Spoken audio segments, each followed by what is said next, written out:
Dankeschön. Zu Beginn möchte ich mich bei Professor Müller sehr herzlich für die Einladung hier nach Bonn bedanken. Im Auditorium sehe ich viele gute Freunde und langjährige Kollegen. Mein Besuch hier in Bonn ist daher für mich eine ganz besondere Freude.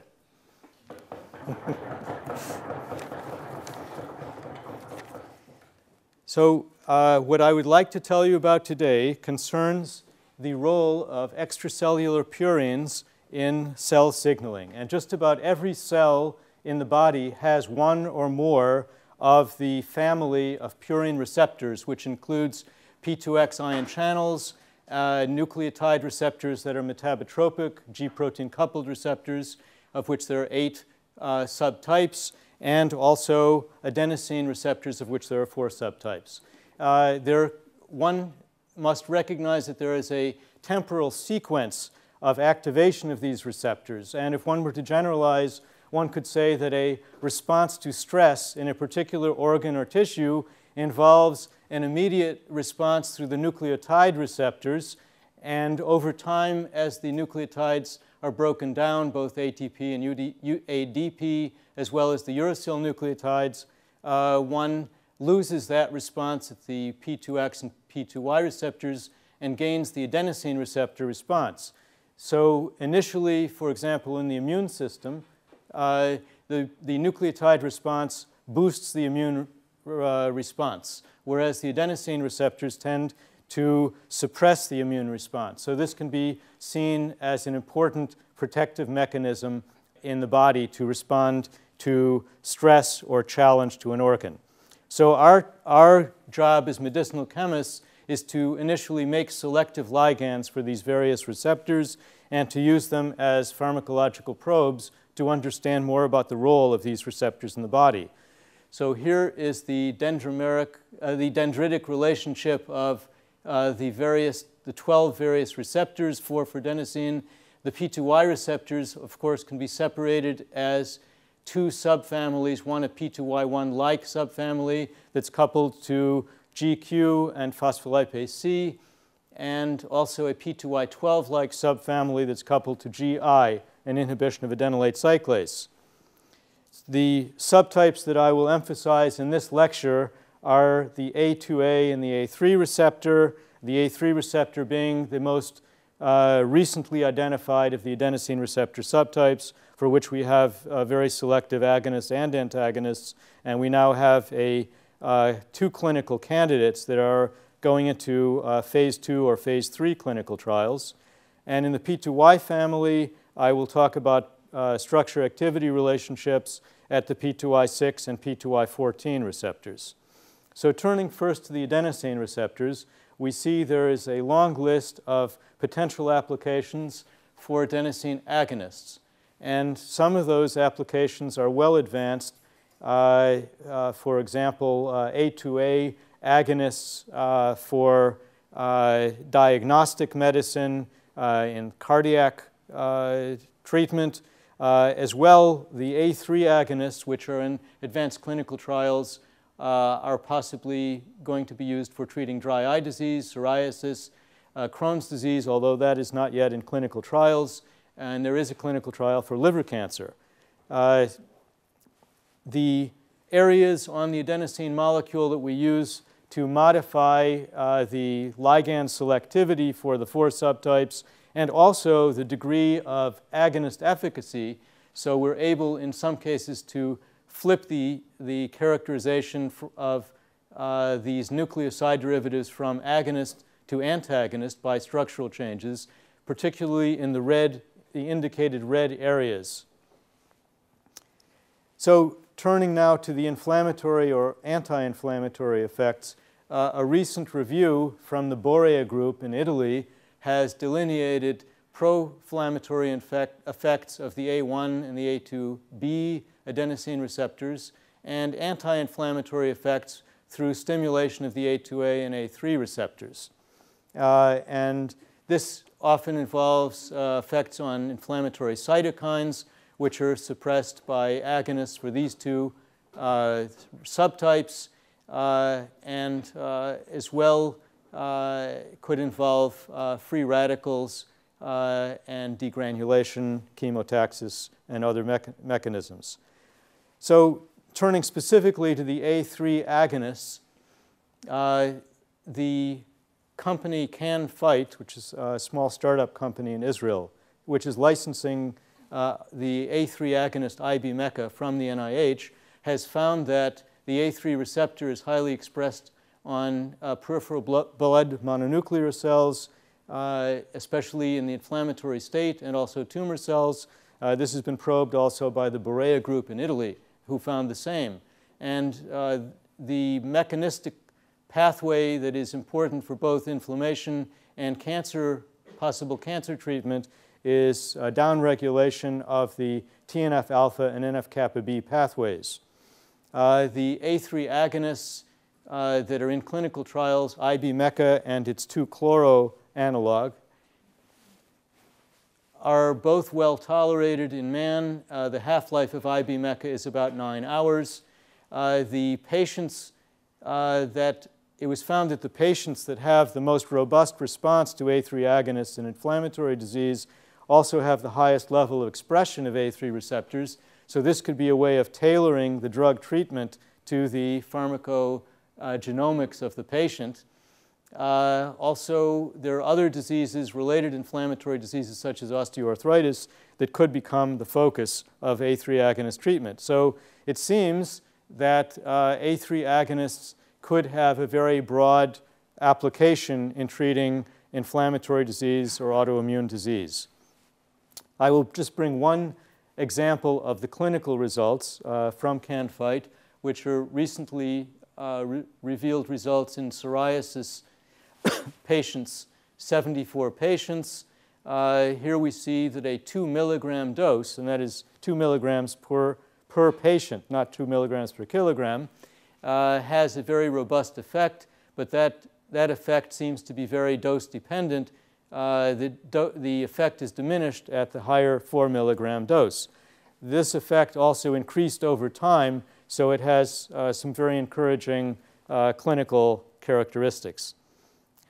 So we as medicinal chemists would like to have better, that is more selective, cleaner A3 agonists as backup compounds for hopefully for eventual clinical trials. So we turned to the ribose moiety as a source of introducing greater selectivity. And the ribose modification that I'm referring to is a bicyclic modification called the methanocarba modification, originally introduced by Victor Marquez for antiviral compounds.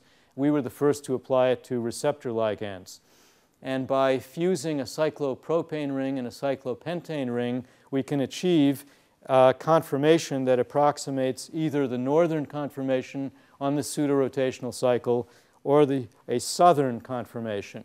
Now, we didn't know a priori which of these two conformations would be preferred by the A3 receptor. But what these red dots that you see here are naturally occurring conformations of nucleosides and nucleotides throughout the entire database of protein structures with ligands. And we see that there's a clustering around the north and the south conformations. So by using these particular ring systems as substitutes for ribose, we hope to approximate the biologically active conformation. And for the A3 receptor, there's a clear preference for the north conformation. So nucleoside analogs that contain this modification tend to be more potent and more selective at the A3 receptor. You don't have such great enhancement at the other subtypes of adenosine receptors. So here's an example of such a compound, MRS-3558, where MRS is an abbreviation for our section, molecular recognition section. In comparison with two other well-known adenosine agonists, both the non-selective NECA and the somewhat selective IB-MECA, which is the one in clinical trials, we see that there's an enhancement of the potency, functional potency, in inhibition of adenylate cyclase. So there's a left shift of the curve. Now, you'll also notice there's a second curve on each one of these plots. That refers to the translocation of arrestin by the A3 receptor. And you see that in the case of this N-methanocarba compound, there's not only an enhanced cyclic AMP effect, but there's also a separation between these two effector pathways. So this is the beginning of a biased agonism for that particular pathway. Now, we don't know enough about the various disease states to correlate that with particular second messenger pathways, but at least we have the beginning of a tool that will distinguish between these two pathways based on the introduction of the N-methanocarba ring system. And this particular compound was also shown to be neuroprotective in the laboratory of Clara Mitchell at the University of Pennsylvania when she applied a glutamate agonist, NMDA, to the retinal ganglionic cells, both in vitro and in vivo. She detected that this cytotoxic effect or excitotoxic effect could be counteracted by the co-administration of the very selective A3 agonist, MRS-3558. So I've shown you how the A3 agonist could be useful in treating inflammatory diseases. There are not yet any clinical trials for CNS disorders, but I think this could be a future prospect for this class of drugs. Well, to achieve this ring system required some very involved chemical steps.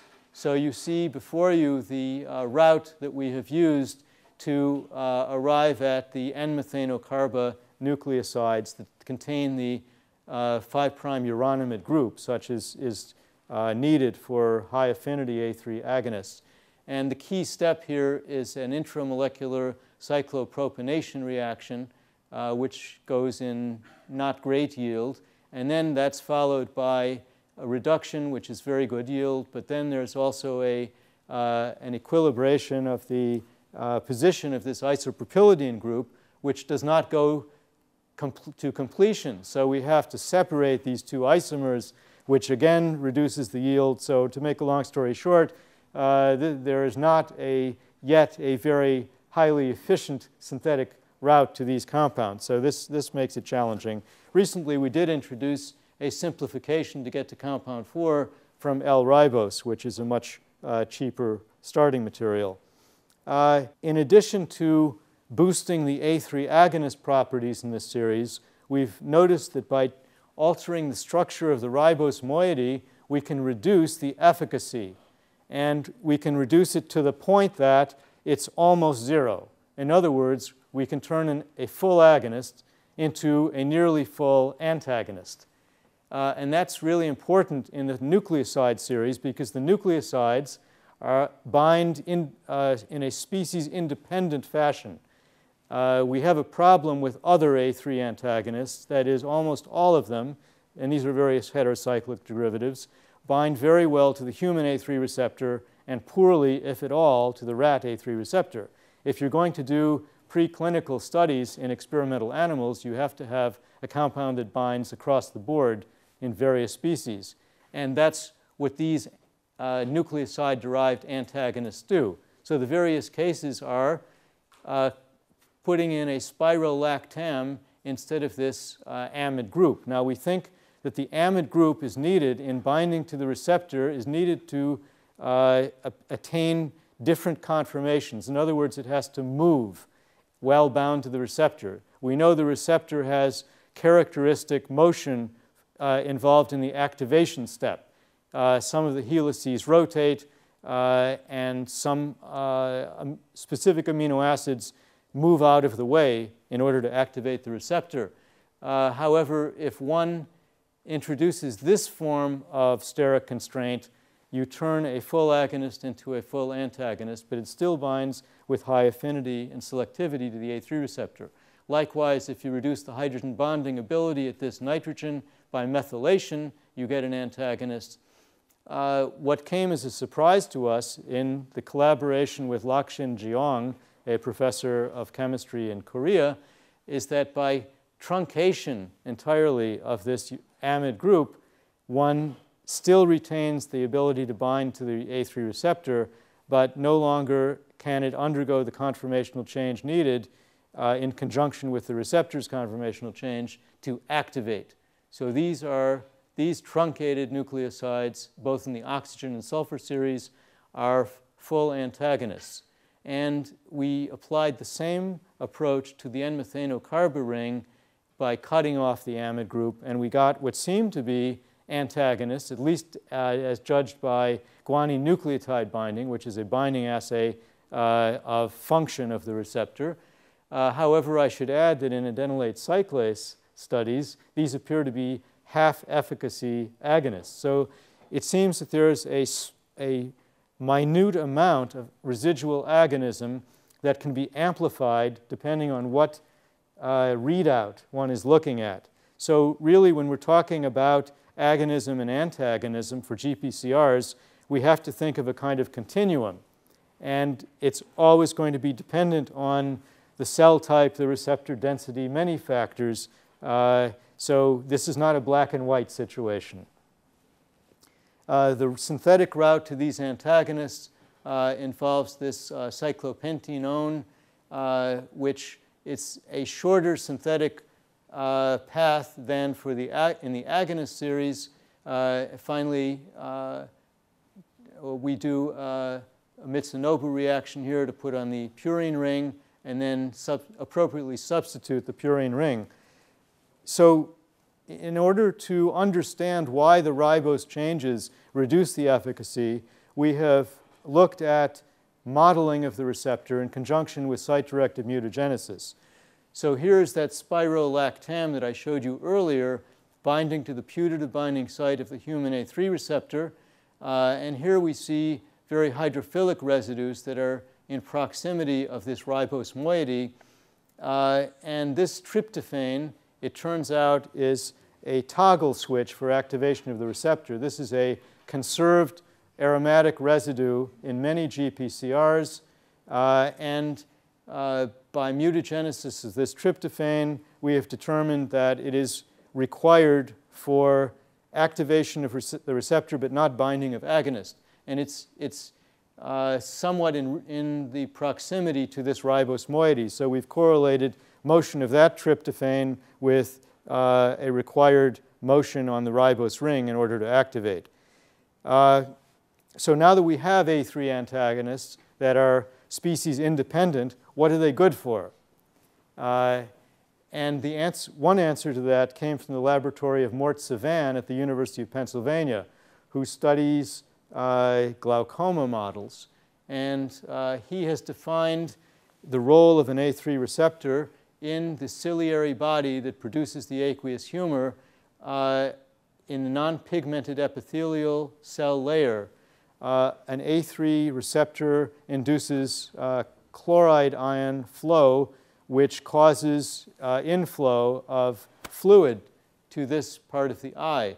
And if there's a blockage at some other, let's say at the exit of the fluid, the intraocular pressure goes up and glaucoma results. Well, that would suggest that by applying an A3 antagonist that would reach this cell layer, one could lower intraocular pressure. And using our antagonists, Dr. Savan found that that is actually the case. So here's a comparison of two nucleoside-derived antagonists of the A3 receptor. One has the methylation to reduce hydrogen bond donation of the amide group, and another is truncated. They're both thionucleosides. And it turns out there's a qualitative difference between these two. And that to see that, one has to compare a non-invasive measurement of intraocular pressure in the mouse to a slightly invasive measure. And I say slightly because it's a puncturing of the cornea with a micropipette, and it's not immediately obvious that that would cause a leakage into the eye. But using our compounds, it became evident that this compound, for example, is active in lowering intraocular pressure by 4 millimeters of mercury only by the invasive method of measurement. So there is leakage around the micropipette. So that compound could not be applied topically in a patient, of course. That is, if the mouse eye is representative of human eye, which we don't know. But this compound, the truncated thionucleoside, gets in both cases. So that seems to be penetrating the corneal layers pretty well. And that particular compound, LJ1251, seems to have promise as a clinical candidate. So now let me turn to receptor dimerization. This seems to be of increasingly important in the study of pharmacology of GPCRs. And it's evident that GPCRs can form either homodimers or heterodimers. And here you see a heterodimer between the A2A adenosine receptor and the D2 dopamine receptor, which is a well-validated heterodimeric pair that occurs in the striatum in the parts of the brain that control motion. And so how does this work as a kind of nanomachine? Actually, what's happening here is that when first the dopamine binds to the D2 receptor, which stimulates motion, and that particular step is defective in Parkinson's disease. There's not enough dopamine produced in the nigrostriatal pathway. However, when adenosine binds as well to the other protomer in the pair, there's an allosteric effect that reduces the affinity of the dopamine, which is free to dissociate, and therefore adenosine stimulation of the A2A receptor would not be desirable for Parkinson's patients. So if one were to apply an adenosine A2A antagonist at this point and prevent the binding of the adenosine, one could restore or maximize the binding of any dopamine that were there in the striatum. And this is considered an important clinical approach now to Parkinson's disease. And there are some very advanced A2A antagonists that hopefully will eventually find clinical application. Now, speaking of the A2A receptor, probably the most important finding in the past 2 years in the adenosine receptor field has been the solving of the crystallographic structure of the human A2A receptor. And that's shown in this slide in the white structure. This was done by Odd Eiserman in collaboration with Ray Stevens at the Scripps Institute. Our previously reported model done by Soo-Kyung Kim and others in our lab is superimposed on the X-ray structure in the colored model, and you see that there is great correspondence between our homology model based on the structure of bovine rhodopsin and the actual X-ray structure. This was very gratifying to us, and what was as well very encouraging is that we hope now to use this type of structure or the otherwise homology models of other receptors that have not yet been solved by X-ray crystallography to improve our orthosteric agonists and antagonists binding at this putative binding site in the receptor, or even allosteric modulators that might bind on the outer loop regions of the receptor.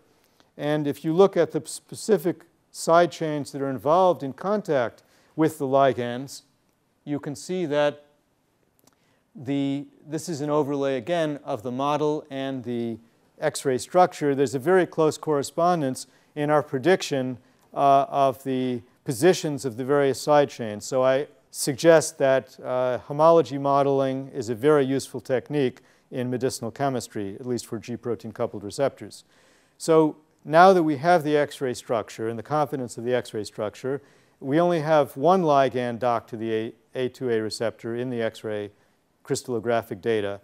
But we would like to use this protein structure for in silico screening of chemical libraries to discover new chemotypes to act as A2A antagonists. And for that, we entered into a collaboration with Brian Schreikert at the University of California, San Francisco, and his postdoctoral fellow, Jens Carlson, who carried out a really very successful study in identifying new antagonists.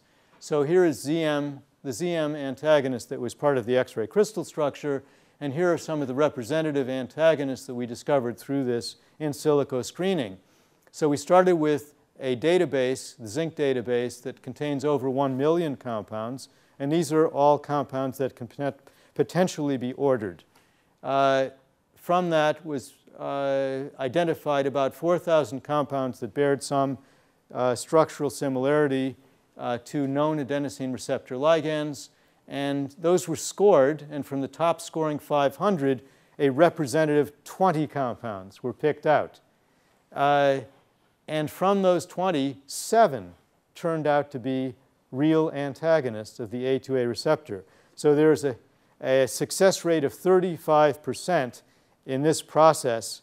So whereas previously pharmaceutical companies would screen through their libraries of hundreds of thousands or millions of compounds in a very labor-intensive or robot labor-intensive manner, we can do this in a matter of a couple of months, testing only a few dozen compounds at the bench and come up with new interesting chemotypes, some of which bear some selectivity for the A2A receptor. And we're currently extending the SAR of the hits that did come up to enhance the affinity. Now, in collaboration with Lakshin Jiang, we asked, can we identify new A2A antagonists by a different approach, and that is similar to what you saw for the A3 receptor, truncating the ribose moiety.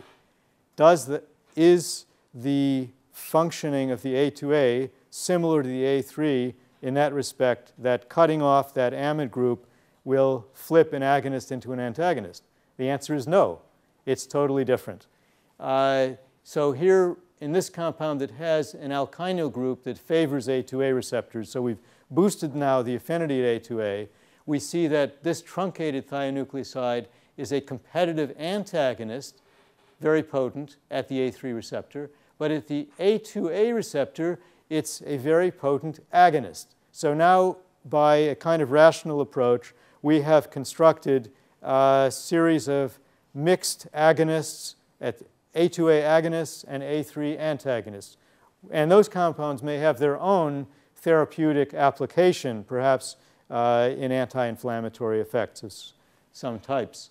So now, again, continuing on the theme of the A2A receptor, when I came to NIH, I was looking for a model system in which to apply what we call the functionalized congener approach of drug design.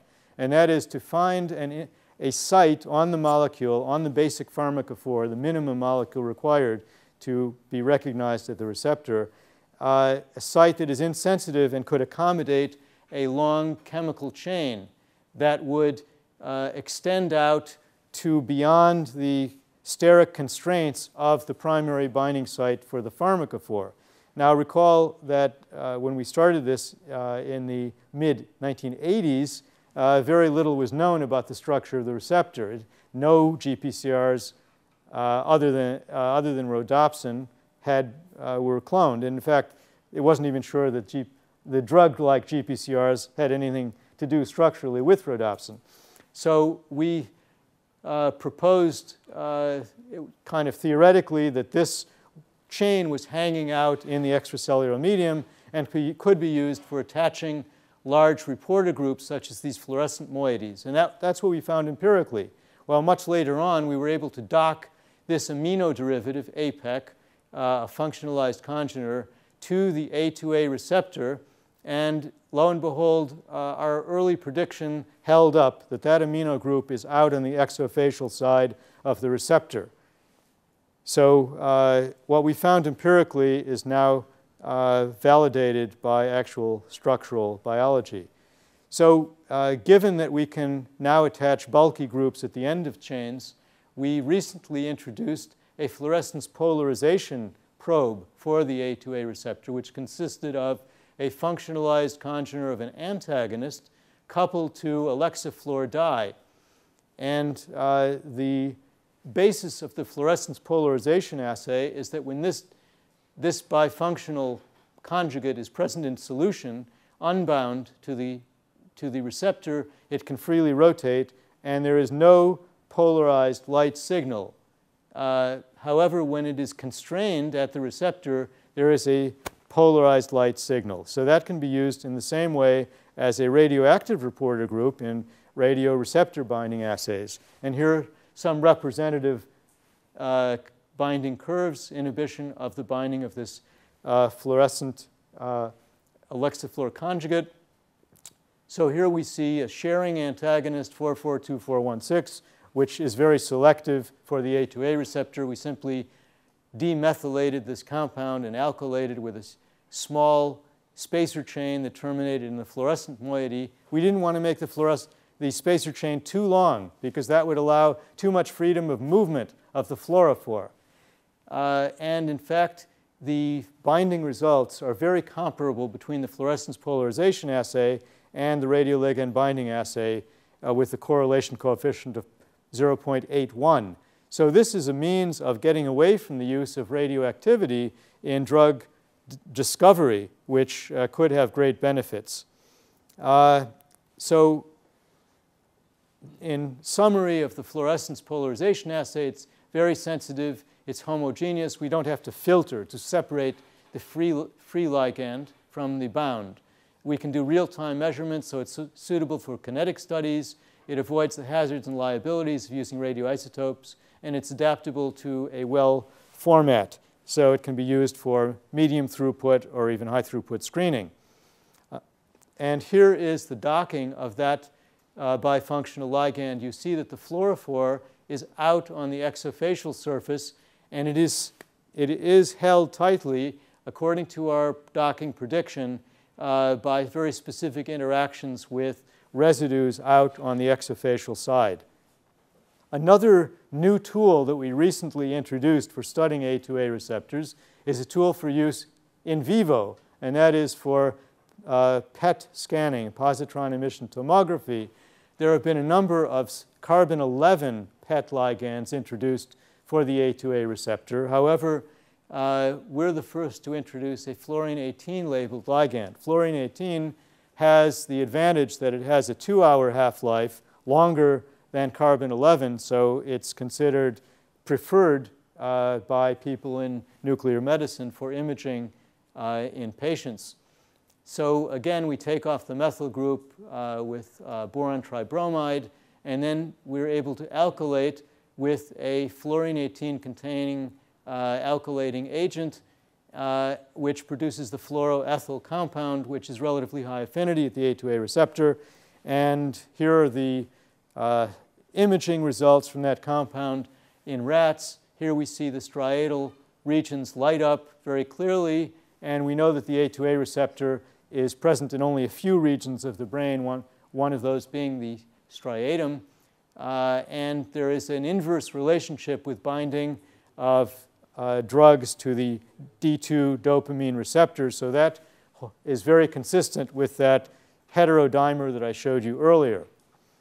Now, I'd like to turn to the P2Y receptors.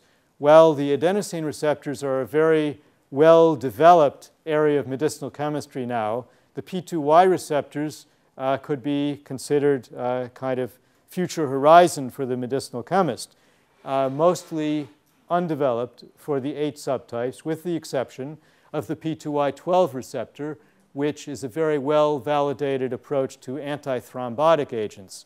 The blockbuster drug Plavix, or also known as clopidogrel, which grossed, I believe, $8 billion in a recent year, acts as a prodrug of an irreversibly binding P2Y12 antagonist on the surface of the platelet. Well, we've done a lot of work with the P2Y1 receptor, and we found that there's promise for antithrombotic agents among antagonists of that receptor as well. On the surface of the platelet, both P2Y1 and P2Y12 receptors are present, and they have to act together to produce complete aggregation of the platelet. So by blocking either one can interfere with the aggregation process and thrombus formation. Another area of great interest is a P2Y2 agonist that was just approved in Japan for treating dry eye syndrome. But most of these other applications that you see are still very futuristic. So in examining the medicinal chemistry of the P2Y family, we initially introduced the methanocarba rings. As you saw, just like you saw for the adenosine receptor case, we did the same across the board for the native ligands of these 8 P2Y subtypes.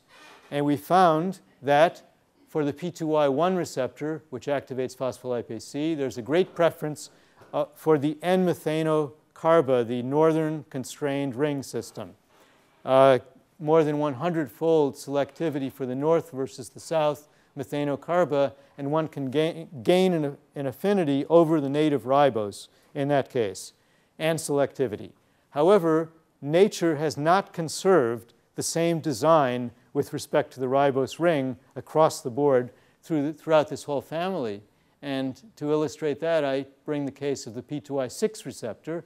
The N-methanocarba UDP, the native activator of the P2Y6, is inactive, totally inactive.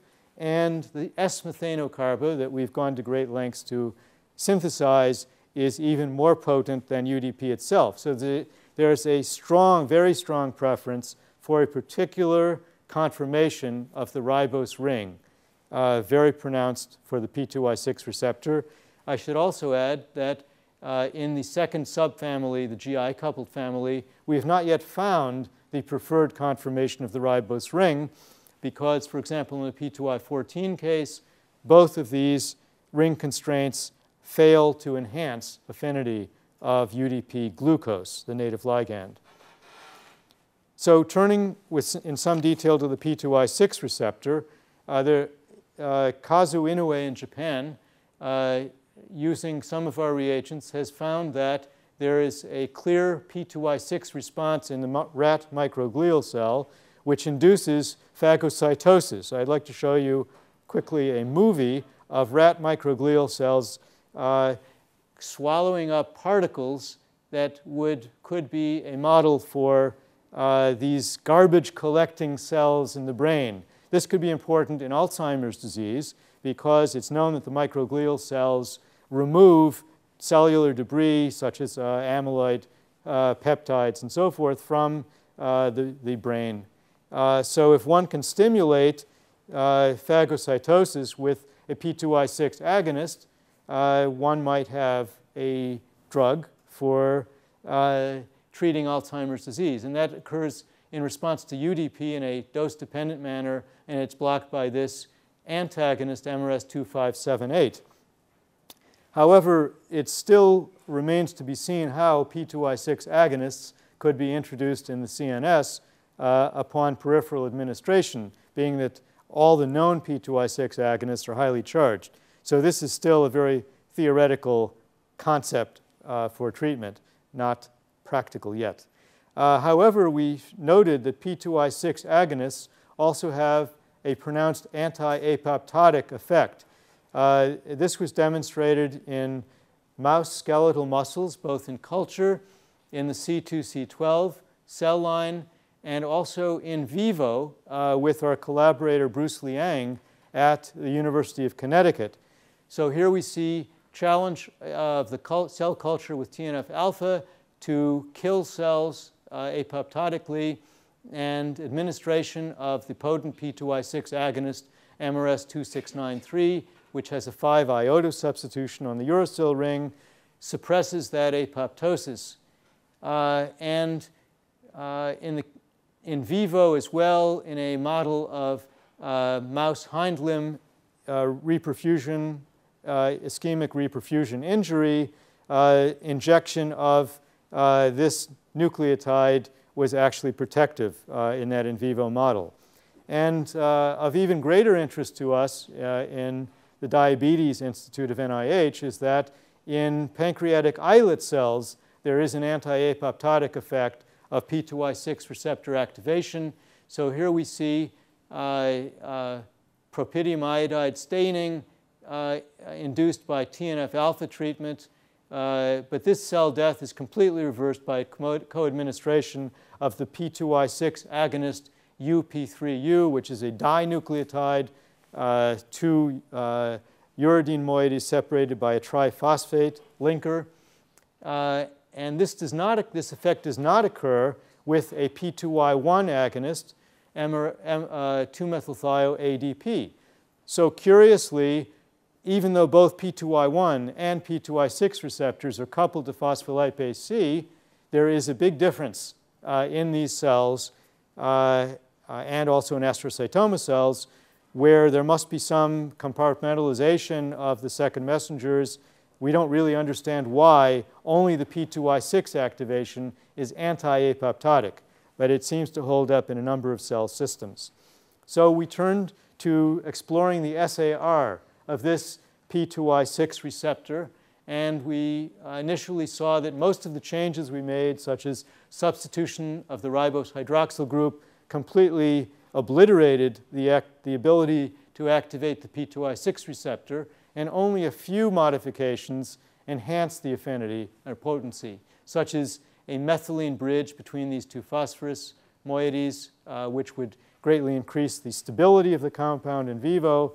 However, a difluoromethylene bridge, strangely, did not have an enhancing effect, and we would expect the difluoromethylene bridge would be a better electronic mimic of the oxygen bridge, but for some reason, it did not have that effect.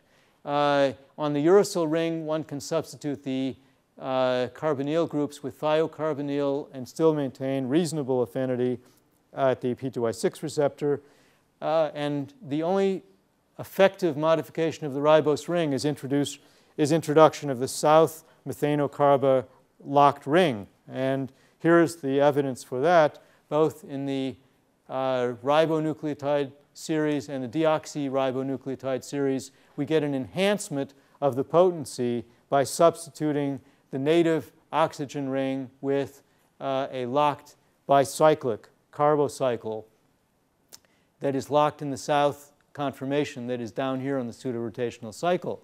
And this result was actually predicted before we actually made the compound. It was predicted by molecular modeling. And this is one of our better examples of molecular modeling being used in a predictive fashion rather than just rationalizing results that we already have. Stefano Costanzi did Monte Carlo docking of various conformations of UDP and predicted that the south conformation should be the preferred conformation of the P2Y6 receptor, and that turned out to be the case. But in order to synthesize the south locked methanocarba UDP, we had to go through a very long synthetic route, which was pioneered in our lab by a visiting scientist, Artem Melman, who came up with a very creative approach to introducing this substituent through cyano substitution, and lithium cyanide is highly preferred. In this case, he tried many, many cyanide ions, and then this is followed by a number of very sensitive steps. So this is going to be a very low yield process and very sensitive at each point in this region. So it's not yet ready for industrialization and will require some optimization. But nevertheless, we arrived at the pure, an antimerically pure uracil uridine compound, which was then phosphorylated, giving you the results that you've seen. So for the S-methanocarbalate compound MRS-2795, we see that we've exceeded the potency of UDP. And we recently also reported in a paper by Hiroshi Maruoka et al. That the one other very useful modification of the uracil ring is the alkoxy-imino modification, which maintains the double bond character at this C4 position. If you simply have a thiol there and you alkylate the thiol and try to build chains out, it doesn't work. And I know Krista as well has made efforts in this area. And so we were pleased to see that we could build a chain out at this position by the imino moiety. And that works also for the dinucleotide case in the case of MRS-2957. And in each of these cases, there is some reasonable degree of selectivity versus the P2Y2 receptor. So we turn back to docking to our homology model of the P2Y6 receptor, and we were able to define a new sub-pocket of the binding site, principal binding site for the nucleotides, which would accommodate hydrophobic moieties. You notice there are leucine, isoleucine, valine residues, as well as the aromatic tyrosine residue that could accommodate hydrophobic moieties, as we found empirically. And also, I'd like to point out that there are characteristic electrostatic charged interaction between positively charged moieties, side chains on the receptor, and the diphosphate moiety. And these positively charged groups are conserved within the P2Y1-like receptor family, and we've mutated them in the case of the P2Y1 receptor itself, and we found that these are critical residues, and which supports our view that this acts as a kind of anchor for the nucleotides in the receptors. So now the final section of this lecture concerns dendrimeric conjugates, which are multivalent conjugates of GPCR ligands. And we've introduced the term glide conjugates, which stands for GPCR ligand Dendrimer conjugates. And here you see a cartoon representing a dendrimer. The type of dendrimer that we've used for these conjugates is a PAM-AM dendrimer, a well-known type of dendrimer that's been known actually for a few decades, but only recently applied to the study of GPCRs.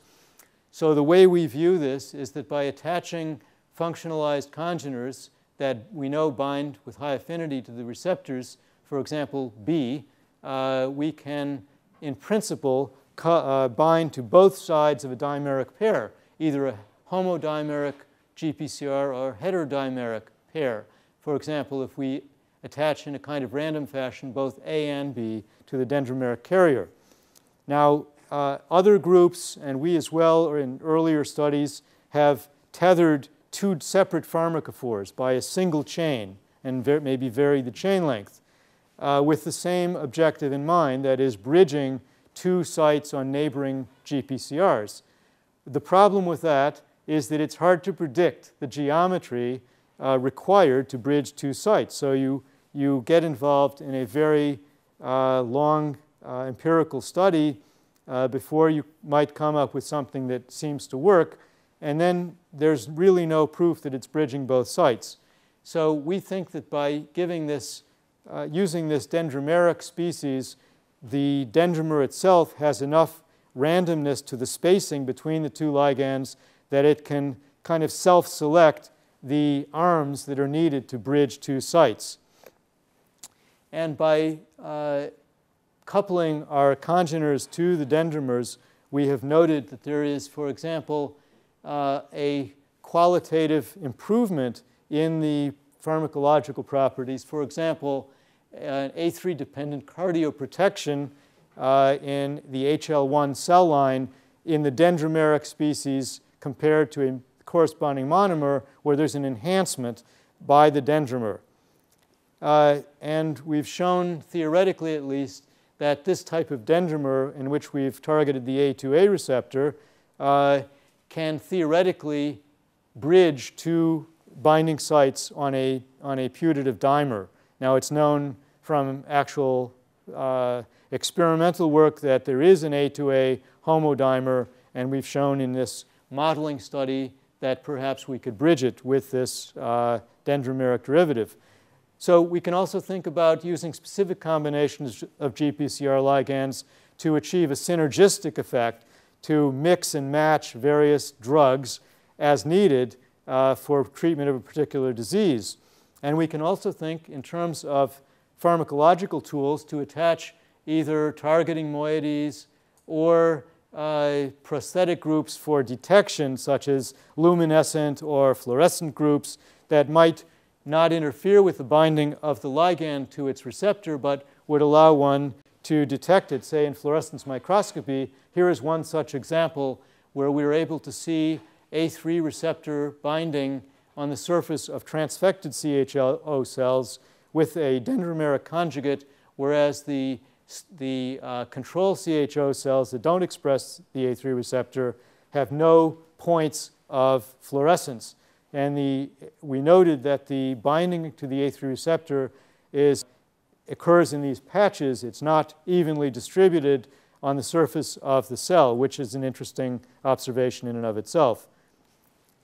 So the first glide conjugate that we constructed contained an A2A agonist substituted at almost all of the positions of this generation 3 polyamidoamine PAM-AM dendrimer. The one remaining position had an alexifluor moiety, so we could follow the compound by fluorescence microscopy. And these conjugates were tested, evaluated in the laboratory of Christian Gachet by Beatrice Heschler.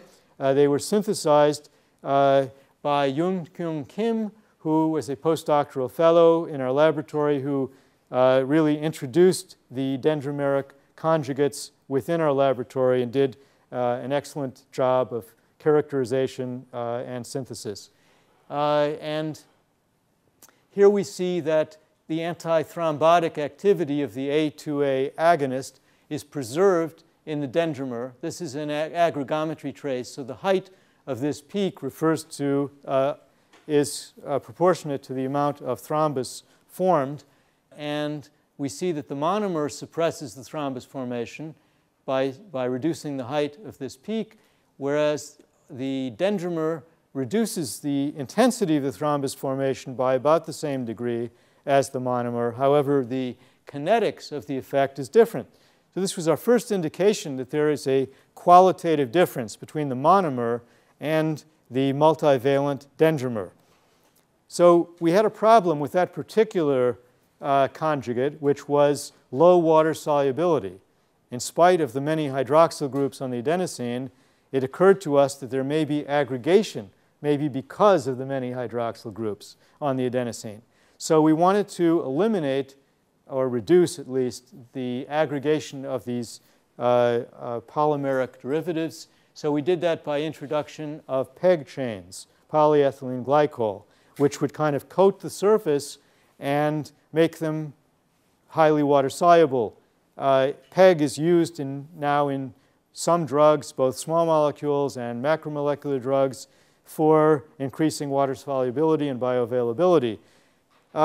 So we tried this in the case of the glide conjugates, and our first question was, does the PEG impede the ability of the receptor to recognize the blue moiety, the nucleoside in this case, at its binding site? And the answer is, especially in the case of the shorter chains, these are 750 molecular weight PEG chains, there is no loss of affinity in binding. However, when one lengthens the PEG chains to about 2,000 molecular weight, one loses about 5-fold in affinity in binding to the A2A receptors. So there is some effect depending on the amount or length of PEG chains applied to the glide conjugate. And so that was tolerable.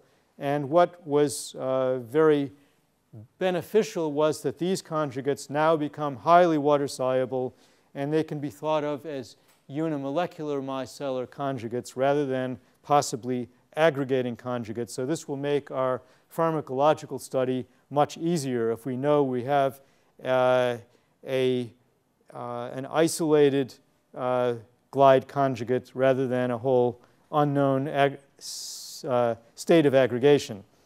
Now, turning finally to the P2Y14 receptor, I bring this in the context of the glide conjugates because we explored the SAR of the native ligands with an eye toward attaching these ligands to a dendrimer. So I'll point out some of the key ligands that we came up with in the process of exploring the SAR, one being thiocarbonyl substitution, which enhanced the potency and selectivity in MRS 2690. And we found that in UDP derivatives, the difluoromethylene bridge, unlike the P2Y6 receptor, where it didn't work, the difluoromethylene bridge greatly enhanced the potency and selectivity at the P2Y14 receptor, or in the case of this very potent agonist, MRS 2905, 2 nanomolar potency at the human P2Y14 receptor, we have a simple methylene bridge, again with the thiocarbonyl substitution. So we've now reached nanomolar affinity If you're wondering about antagonists, there are a few compounds that were reported in the patent literature, but none yet in the peer-reviewed scientific literature. So this summarizes the SAR at the P2Y14 receptor. We see that a lot can be done on the terminal glucose position of the UDP glucose. Very little can be done on the other regions of the nucleotide, with the exception of the methylene bridge here and the thiocarbonyl on the uracil ring. So we selected the glucose moiety for chain elongation. Along the way, we discovered that the RBL mast cell expresses both A3 receptors and P2Y14 receptors. So that's getting at what I'm going to show you in a moment, which is coupling both A3 agonists and P2Y14 agonists to the same dendrimer. So first, the attachment of the UDP glucuronic acid moiety through an amide formation. This maintained the potency at the receptor. And here's our docking to the molecular model of the human P2Y14 receptor. We see that this chain hangs out in the extracellular region, so it will accommodate a very large dendrimeric substituent. And the systematic variation of the substitution showed us that we had a great enhancement of the potency upon increasing substitution in each dendrimer series, each generation, with more nucleotide moieties. So for example, here's the level of the monomer potency. There's at least 100-fold or several hundred-fold enhancement by increasing the substitution on the dendrimer, say from 10 to 20% of the terminal amino groups modified to 60% modified. So now we have a way of attaching a P2Y14 agonist to the dendrimer. What about the A3 agonist? And for that, we used click chemistry. So you see a triazole linker, which occurs when one uses copper-catalyzed click chemistry to combine an alkyne group, which is these two carbons combined with an azido moiety, which would be these three nitrogens. That's a very facile reaction and works very well on dendrimers after we convert the dendrimer amino group to azido groups. And this maintains and even greatly enhances the potency at the A3 receptors. So now in the dendrimeric derivative, where we have G4 and 64 substitutions all around the dendrimer, we have a 40 picomolar potency in binding to the A3 receptor in the mouse, as determined by John Ockenbach, our collaborator from Wisconsin. And that's previously unachieved level of potency. Now, I have to add that we're talking about concentration of the dendrimer, not concentration of individual monomeric units. So that's really the best we can do at this point, because we don't know on any given dendrimer how many different units could bind to their own receptors. Certainly not all 64 geometrically could bind to their own receptors. So this is the way we measure affinity at this point. So to putting these two ligands together, we are able, in the same dendrimeric conjugate, to potently bind to and activate the human A3 receptor, and also activate with nanomolar potency the P2Y14 receptor.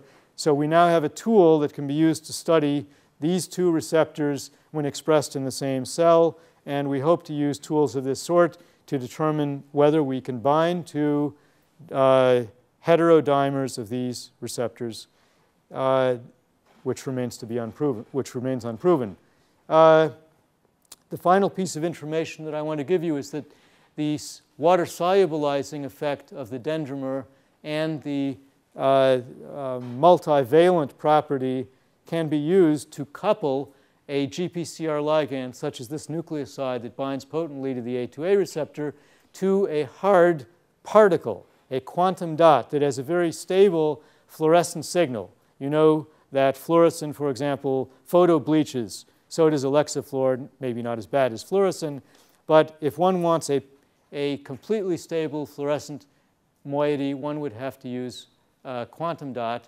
And that is a hard particle. So how do you couple a hard species to a very soft kind of binding moiety like a nucleoside.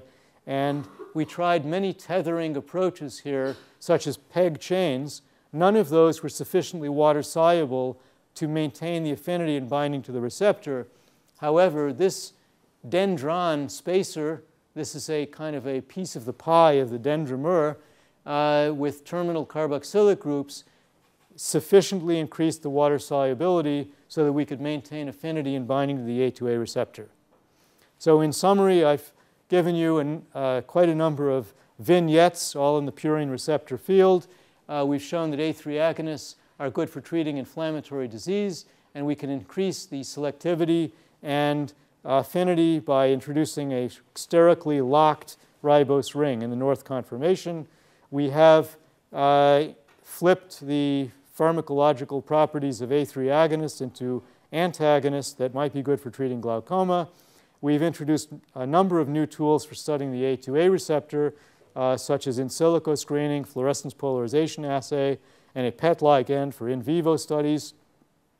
We've shown how the P2Y6 agonist UDP can be enhanced by locking the ring in a south conformation, and perhaps someday P2Y6 agonists will be good for treating neurodegenerative diseases or even diabetes. And finally, we've introduced this kind of futuristic approach of GPCR Ligand Dendrimer Conjugates that either can be used as tools for studying receptor dimers or can be used as potential therapeutic agents for the future.